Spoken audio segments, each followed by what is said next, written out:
It's about that time, and now it's going down. And we ain't letting nothing stop us, ain't no slowing down. Now, it's Kingdom Marketing Secrets, and every single week you gotta pick this. I think it's finally time. I think it's time to flow. I think it's time to start this podcast so they can know the right tips and strategies that bring success. It calls heaven on earth and our busyness. But this is all true because he changed the game and brought the kingdom to every soul representing his name. Now position yourself in him to be blessed and bring heaven on earth in your busyness. It's about that time and now it's going down. And we ain't letting nothing stop us, ain't no slowing down. Nah, it's Kingdom Marketing Secrets, and every single week you gotta pick this. It's about that time, and now it's going down. And we ain't letting nothing stop us, ain't no slowing down. Nah, it's Kingdom Marketing Secrets, and every single week you gotta pick this. Welcome to Kingdom Marketing Secrets, where you'll hear the best tips, tactics, and takeaways, and any other cool words starting with T, so you can advance your business online the Kingdom way. Welcome your host, Christopher Harold. Kingdom Marketing Secrets is back, and what's happening, everyone? This is your host, Christopher Harold, coming to you from my home here in the Dallas-Fort Worth Metroplex, and I hope all has been well with you. I'm really very, very excited to be before you today.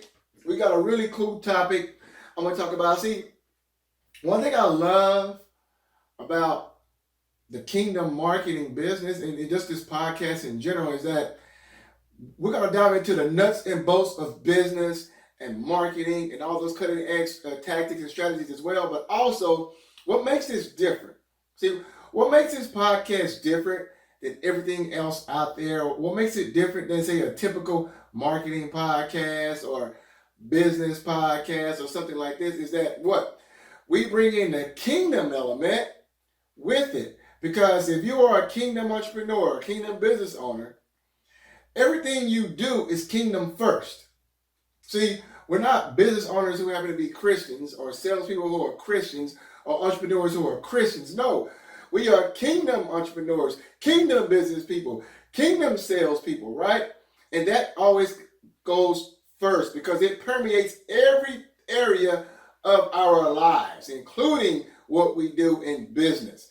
And so today, I'm going to talk about the kingdom culture. And we're going to dive into kingdom culture to see why is that so important even in the business world. And I'm going to take an excerpt from Rediscovering the Kingdom from Miles Monroe, a great book as well. And I'll put a link below here in the show notes. If you have not got this book, you can go pick it up as well. But let's talk about kingdom culture. So in this episode, we're going to talk about kingdom culture principles. All right. Now, before we get started, if this is your very first time checking me out, thank you for being here today. Definitely subscribe to this podcast. All right. This is not your normal podcast. You're going to get information here that will blow your mind and also help you make more sales in your business as well. But more importantly, become the person who God created you to be, which is more important than everything else that we do. So subscribe to this podcast. Leave a review, all right? After this is over, go to the review portion here and leave a review as well. And tell everybody how much you love this podcast and definitely share it with other folks as well. And by doing that, my friend, I got a free gift for you in the show notes. So all you got to do is click that link in the show notes. It's a free gift that's going to help you grow your business. It says free gift on that link. Click that link right now and get access to a free gift for you as well. So let's go ahead then and talk about kingdom culture and what that actually means. You know, what does kingdom culture mean? Matter of fact, now, I've already given you a definition of kingdom in a previous episode of this podcast, so we're not going to talk about that so much. But I'm going to talk about kingdom culture principles that we can employ right now. See, one thing I love about the Bible, one thing I love about being in the kingdom is that there are certain principles that if you and I just follow these principles, they will work. No matter where we live, no matter where we are in life economically, there are principles. That's one of the beautiful things about the Bible. There are principles in the Word of God that if we just follow those principles, we will get the results that we want.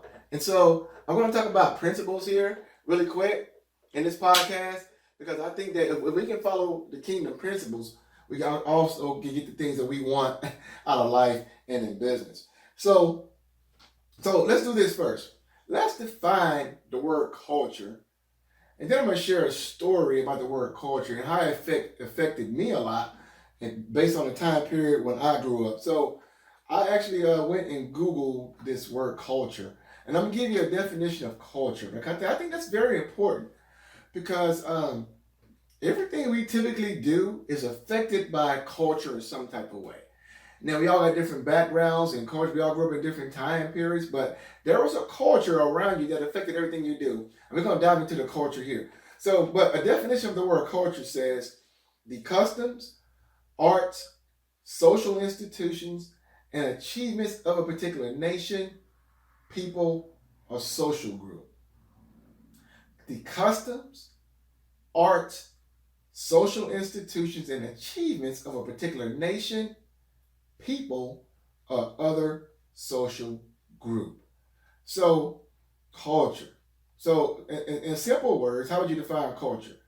Culture is a way of life of a group of people, right? Meaning the way people do things. So, it's a way of life.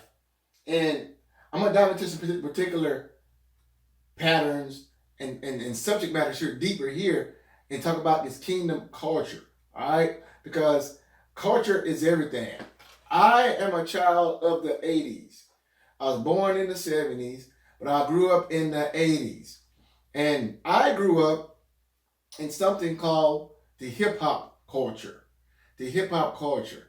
And one thing I didn't realize then, but I understand now, when I look back on the hip-hop culture, what did that actually encompass? Well, a culture, at that time, I thought it was just music. You know, I liked the music. It was cool, right? I was into the music, right? But one thing I realized is that culture is bigger than music. See, just think of the hip-hop time in the 80s. You know, what happened? What was big in the 80s? Besides the music, it was what else? And that's any culture, but think about that. Culture also impacted dress, right? We used to wear parachute pants, right? The Michael Jackson jackets and parachute pants, right? Or I can remember even later on, we used to wear our colored clothes backwards, right?